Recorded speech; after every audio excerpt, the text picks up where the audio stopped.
A neighborhood on the north side cordoned off with crime scene tape tonight as investigators pieced together details of a deadly stabbing. It ended when a police officer shot the suspect, who was armed with a knife. Good evening, everyone. Thank you for joining us tonight at 6. I'm Colleen Marshall. And I'm Mike Jackson. We've just learned a fourth person has died from this incident. 3 stabbing victims and a suspect are dead. Another stabbing victim is being treated at the hospital right now for serious injuries. It all unfolded along Wolford Street this morning, leaving neighbors in disbelief when they learned that 3 women had been stabbed. And not far away, officers find a body blocks away. Our team has been following this developing story all day. We're continuing to learn new information. So right now, NBC4's Ted Hart begins our coverage with the latest about how this chaos all unfolded today. Ted? Well, the initial scene here on Wolford Street was chaotic and bloody. Multiple victims of stabbing and a man with a knife. Investigators are still collecting information, but early indications are that this was a case of domestic violence.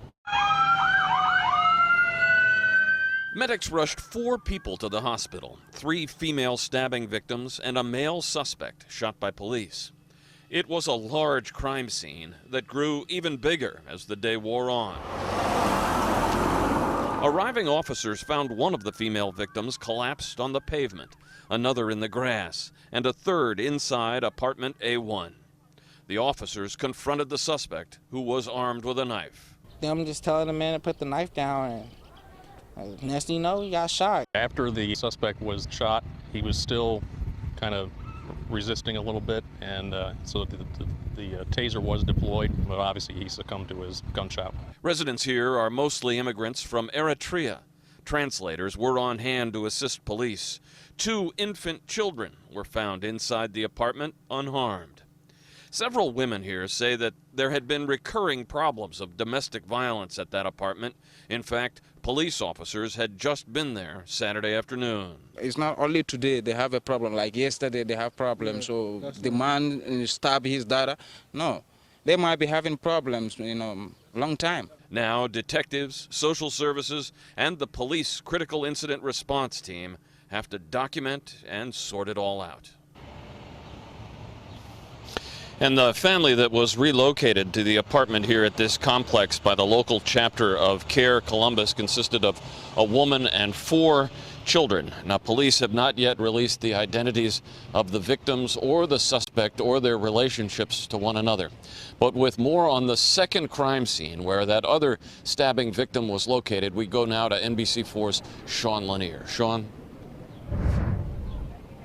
Well, Ted, we learned from police that it was evidence from the initial crime scene, which is about a half a block away, that led them here to Fitzroy. They just opened this parking lot back up, but you can see right there is crime scene tape where they are still investigating where that body of a male was found. Now, police say the victim was found dead when they got here. Right now, they're still trying to identify the man and figure out what his relationship was to the suspect or to the other stabbing victims. Now, just a little over an hour ago, a car was removed from this area.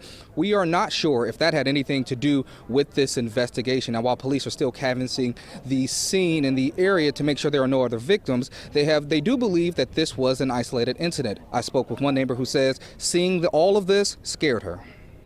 They're not safe, and my granddaughter's going to be 2, and she can't be outside. What if something were to happen? I mean, what if I was over there at that time?